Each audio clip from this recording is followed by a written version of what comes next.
2. Camera's in 3. No, it's in 3. Okay, well, my name is Sean Sellers. Who are you? Okay. No, I'll sit down here.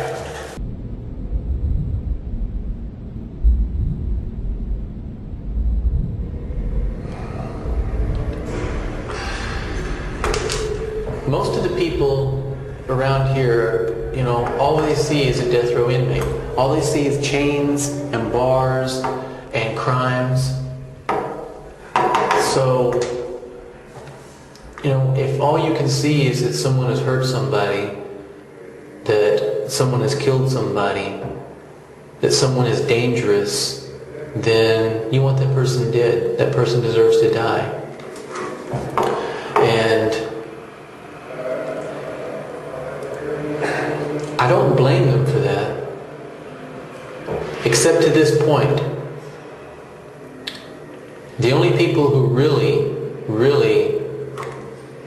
have a right to want to see me dead are the people I've hurt. The people who are still hurting today because of what I did when I was 16 years old, those people have a right to hate me. Those people have a right to be angry with me. Those people have a right to want me dead. If I've never hurt you, then why do you want me to die?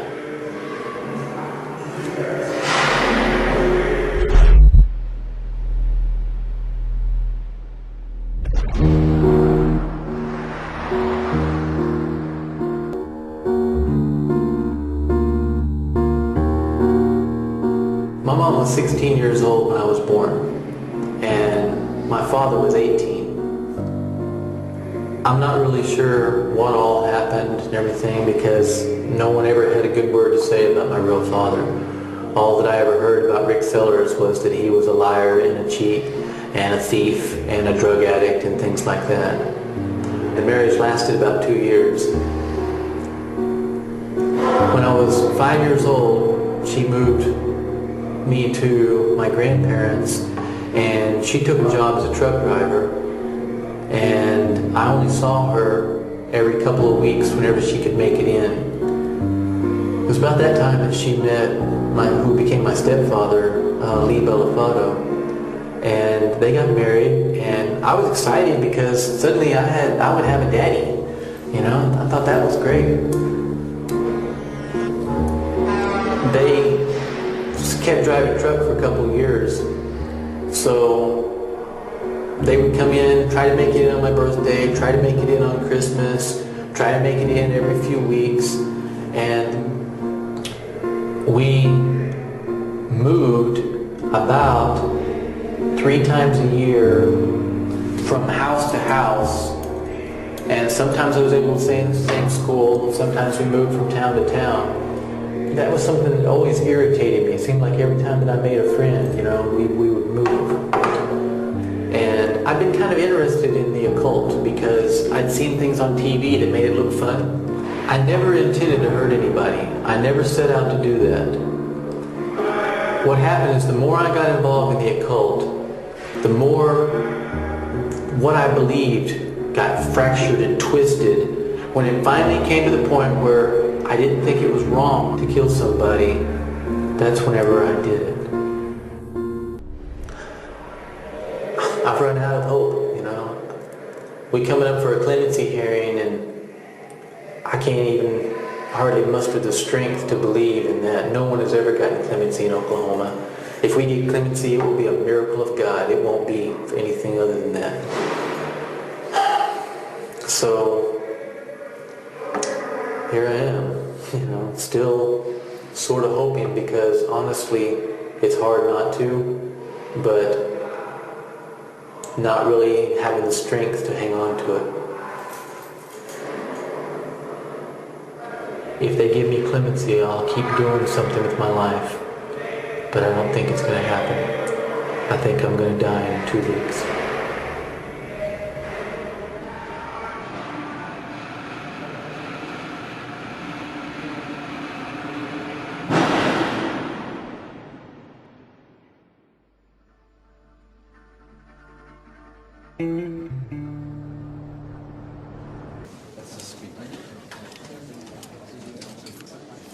To me, this day signifies whether man will grant mercy or deny mercy.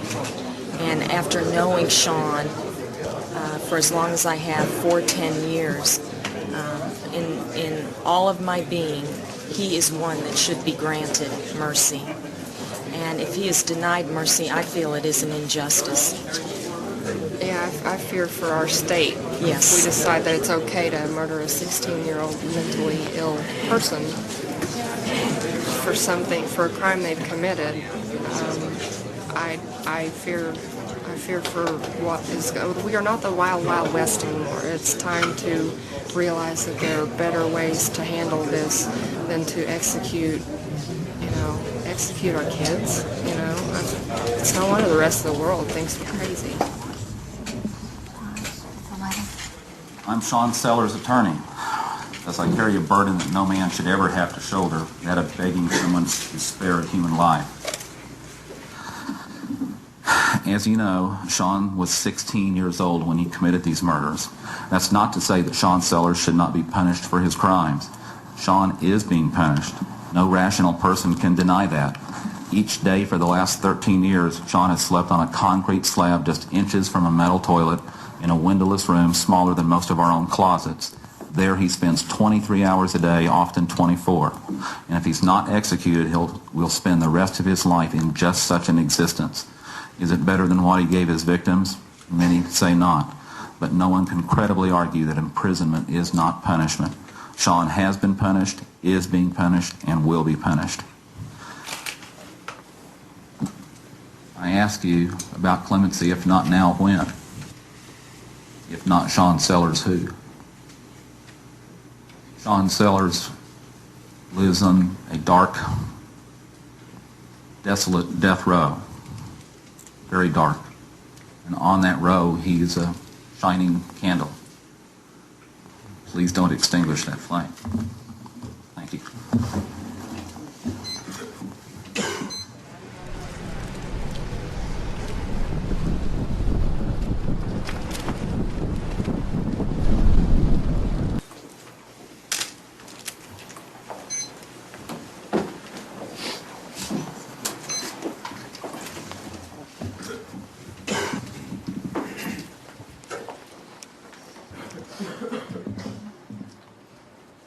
I'm here today to speak for my father. For almost 13 years, my family has remained silent, allowing the justice system to take its course. Now, after all of this time, we are shocked to find ourselves here in your presence, pleading to you to allow the death sentence of Sean Sellers to go forward and allow him to be executed. I knew Sellers very well growing up. I had always accepted him as a brother and cared for him very much. I would have never imagined that he was capable of committing such horrendous crimes. There was no one like my father, and he was my hero. He could always make me smile by wrinkling his nose or flashing me his mischievous grin. Those are just a few of the ways he expressed his love to all of his children. I'm so saddened by the fact that my husband and son and my beautiful niece and sister-in-law will never experience this. They have truly lost. In closing, please remember that Sellers' murders were premeditated and calculated. The execution of Sellers will not bring my father back or my stepmother. It can never fill the void in my life. But Sellers must be executed for the brutal crime he committed. This is a punishment. This is not vengeance. Thank you.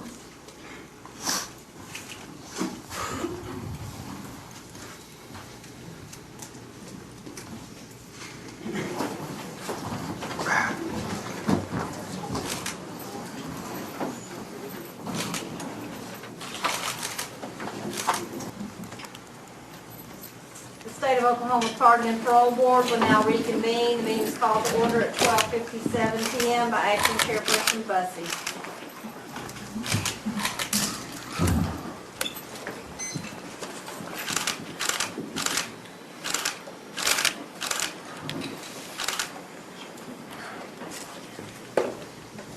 know something of what you've heard here today because I know the people that I've hurt. I know they're here. I can't imagine what I could say today. It could cause you to have any mercy on me whatsoever. I know I didn't come here to ask for justice.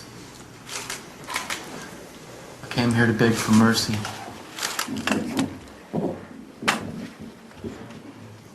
I read the clemency package that the state put together against me, and it's the first time that I had been able to read the letters from Lauren and Noel and Lou. And I know you're here somewhere. I can't find you. See you. I can't find you here. There you are.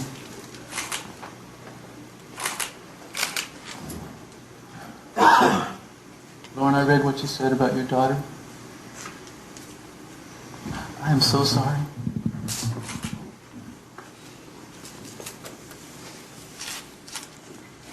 And when I see that she has to grow up without a grandfather, it makes me want to die. It's so hard for me to be here, to try to beg for my life in the face of that. Stop begging. Take the punishment. I don't think it will ever make up for what I did.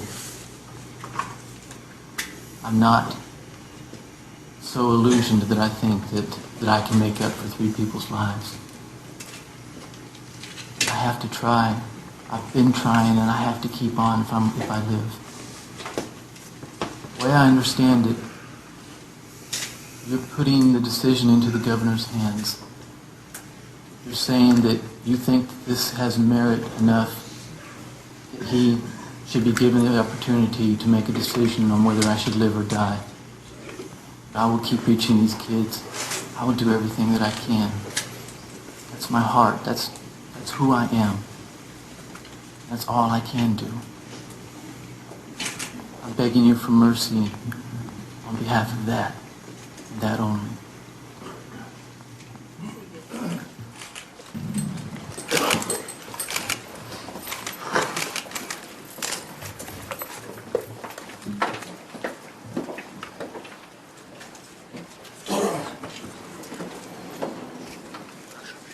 This time, I will call on each member of the board alphabetically for their vote. Flint Breckenridge. No. I'll skip my vote at this time. Ruby Smith. No. Ronald Worthen. No. And my vote is no. Clemency is denied for Sean Sellers. This time, the clemency hearing for Sean Sellers is adjourned. State of Oklahoma Pardon Parole Board now adjourned. The meeting is adjourned at 1:25 p.m. by action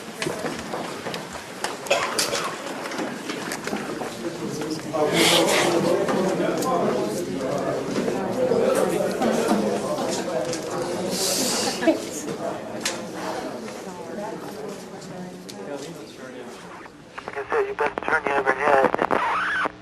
It's because of your heart. It's because you believe in me. You weren't just fighting the case. You weren't just fighting for my life. You were fighting for me. And that meant the world to me. And we lost. But you know what? I'm never going to be forgotten. And my life has been surrendered to God, and God's not done with it yet. And I think that in 10 years, more people will know about who I was than they do now. I love you. I love you. 30 seconds. You be well and you be loved. Okay? Okay. Alright, guys. I love you, man. I love you, Sean. Goodbye, Steve. Goodbye, Sean. All my heart and all my soul. All my heart, all my soul. Forever. Goodbye.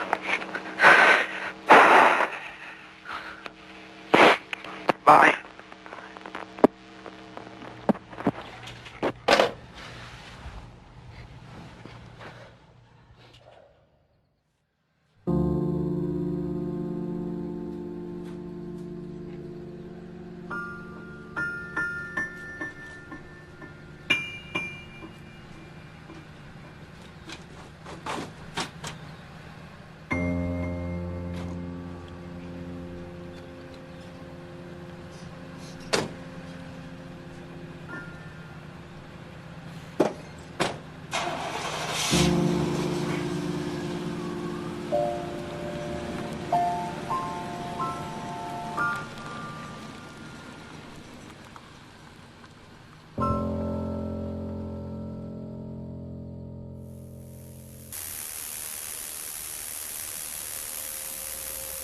I went out on the yard today, laid down and watched the sky for a while through the static of steel beams and square wire. The square in the wire made a grid that let you see the clouds' every movement. A huge white, bright cloud covered the yard like a veil. It was drawn back, passed over, and was gone. It took all the clouds with it, and there was nothing but blue in its place. Bright, endless blue. I wonder if that's what dying will be like.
I didn't decide the punishment. See, you got to remember that. 12 other people decided that was his punishment. That was a fitting punishment for the crime he committed.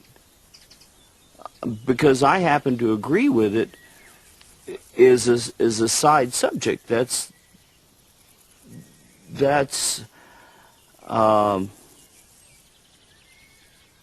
good for me. There is one thing that he could have done at the clemency hearing that would have changed my mind. He could have given me back my father. I'd have changed my mind.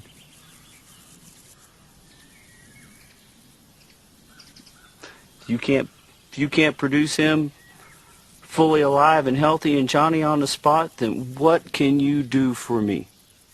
What can you give me back that's going to change my mind after you took my father?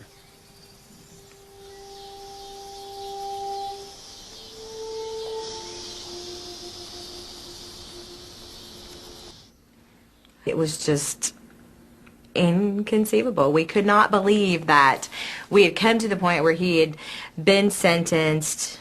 You know, he was incarcerated. He was going to be in jail for X number of years as he went through the appellate process. We had accepted that and come to terms with that. But it was the media that never let us move on and be normal. We just couldn't. Everywhere we went, there was something new. A show, a book, a magazine. I wanted him silenced, and he would never be silenced if his sentence was commuted. My family would never have any peace. Today, I believe that he would still be in our face. And I don't think there was any other choice for him.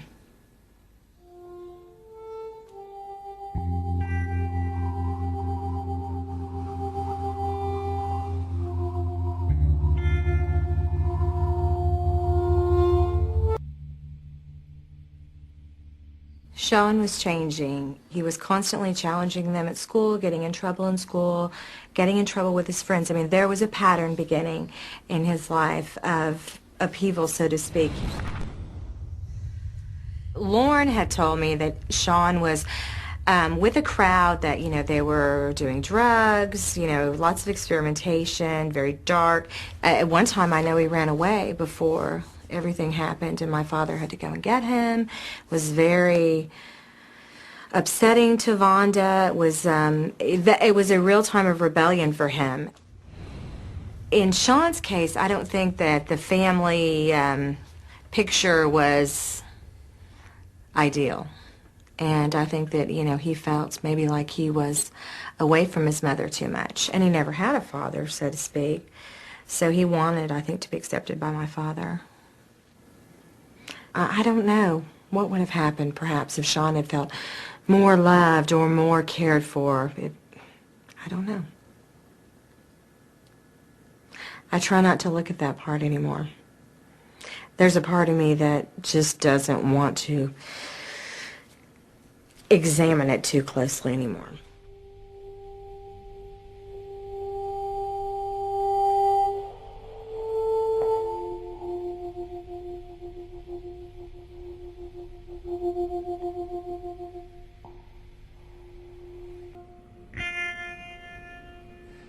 He was strapped down to a table with his arms out to his side, and they had run an IV, which was how they were going to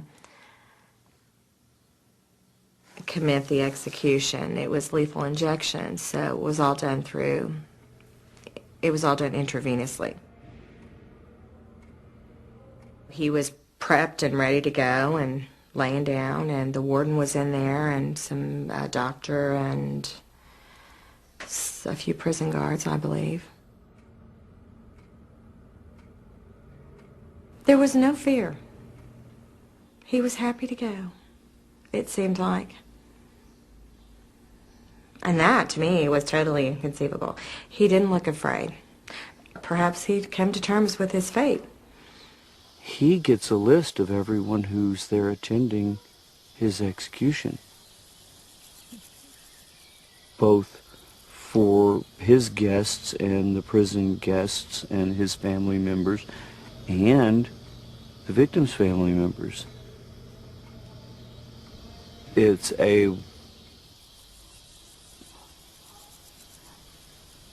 the only opportunity you're going to have to go, see, I got you. You didn't get away with it. Now we're even.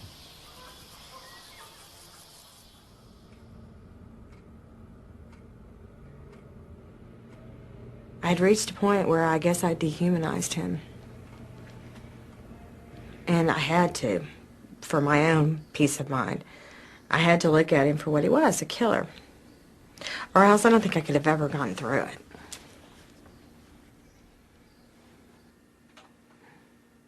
It was painless for him. He didn't suffer. He was put to sleep like an animal. Like you'd euthanize a dog or a cat. But it was actually probably far more humane.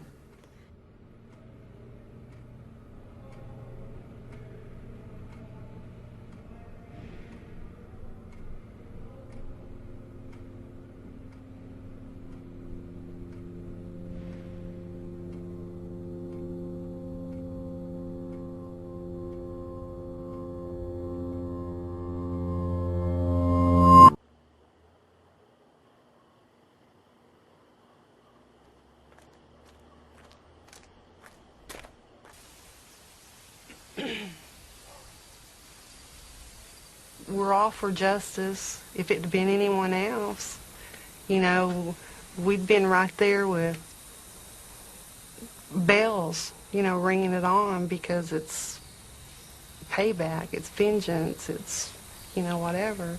But when it's someone that you love and you care about, and you did the same, you know, for the one they killed, it's mixed emotions. It's unexplainable. It's sad. It was all uncalled for. It's a waste. He was the last part of me and my sister, and he's gone. Yeah.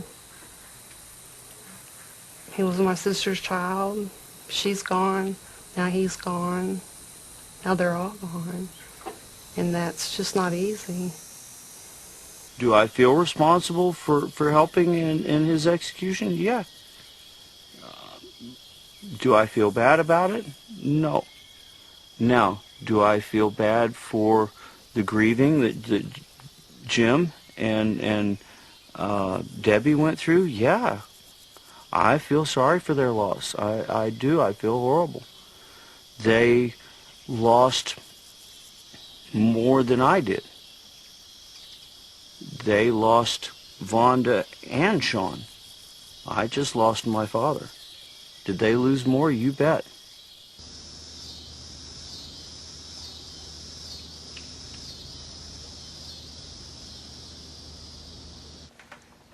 I don't know what I saw. I saw an end, but I don't think I saw a person. I tried not to think about it like that. Because I knew him. I didn't want to think about it like that. But I was still angry. I still wanted it to go on and be what it was. And I have great remorse sometimes for that. How could I be so cold and so unforgiving? But I don't want to be viewed as callous and cruel, because that's really not me. I'm really compassionate and loving to a fault and giving and, you know, so those feelings are not me. So I don't know what to do with them. Most of the time, I'm not thinking about it. It's done. Done deal, done and over. 10 years. I've not had to worry that, oh, what if this doesn't happen? What if he gets out? If he gets out, then I got to worry about him. I've had no worries. 10 years. Done. Closure. The only thing that crosses my mind anymore is the void of my father not being there. And what a shame. You know, it's just, he was a great guy. And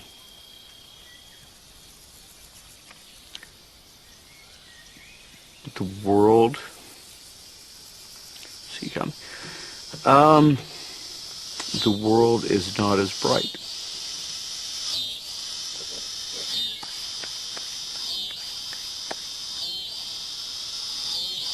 It's just not.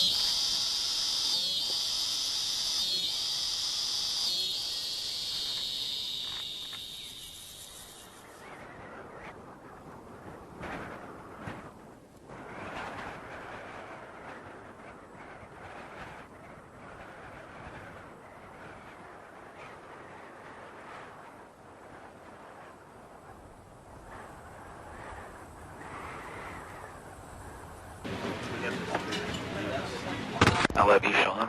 Goodbye, Steve. Goodbye, Sean. All my heart and all my soul. All my heart, all my soul. Forever. Goodbye. Bye. We hear so many people who support the death penalty saying, well, it's part of our system. We have it.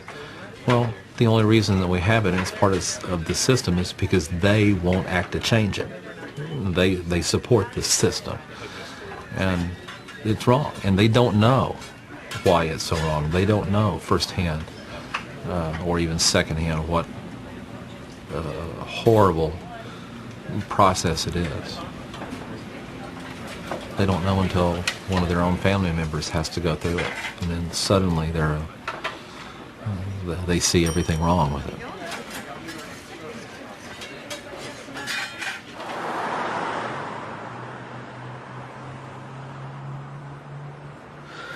This is a box of records from Sean Sellers.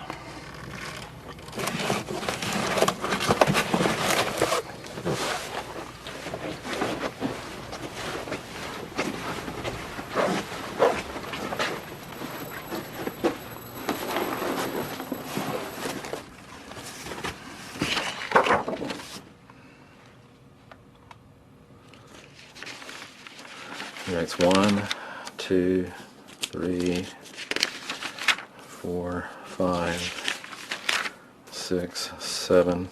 He writes 8 pages on his last day. Steve Presson, you fought until the very end. Don't stop fighting now that the end has passed. Change this world. My God is with you, Steve, and my heart always shall be too. 11:27 p.m. They have come for me. Time at last to say goodbye. I lay this body down and die. My race is done. I am finished. God must do all the rest. Shalom. That case and others that I've done, but Sean's because I was pretty close to him, destroyed my faith in the American legal system. Before doing death row cases, I had the highest confidence in our courts and our law enforcement because I was a cop for 10 years. And I practiced civil law, and then I worked in the courts. I thought that things were good and fine. And it was seeing the machinery of the state moving so vehemently against these people on death row to extinguish their lives, and ignoring good evidence and ignoring constitutional violations. That just took it out of me. It's made me bitter. I'm burned out. I really dislike the system. I dislike being a lawyer. That's what it's done.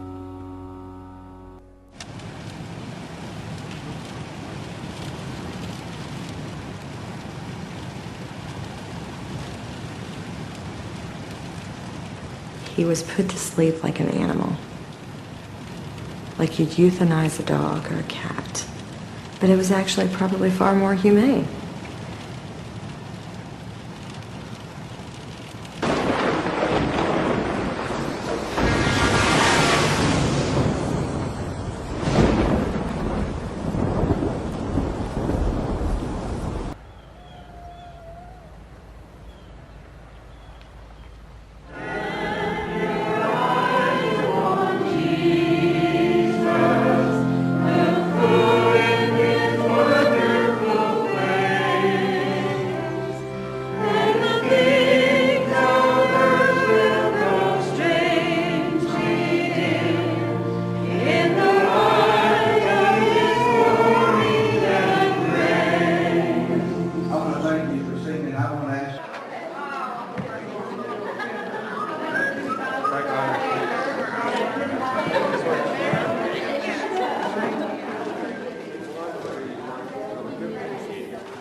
Does that scripture justify what we're doing today? No. No. Why are we doing it today? Because we like punishing people. In my life, it's been 8 years now. And now I can finally fully talk about what I did. Do I regret? No, I helped the person. Not that I was in favor of putting that person to death. Nothing was going to stop that. I was there to help that person. So I would minister to the person. I would talk to them. I cannot do this any longer. I can't put words in God's mouth, but I don't think he would want the death penalty. I think he would want us to share life and how to have life in Christ.